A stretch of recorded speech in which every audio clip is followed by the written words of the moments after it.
Hello friends, I'm back and today I'll show you the corona effect from Dominoes.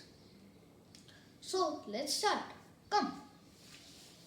Here is our domino track. And this yellow domino is an infected person.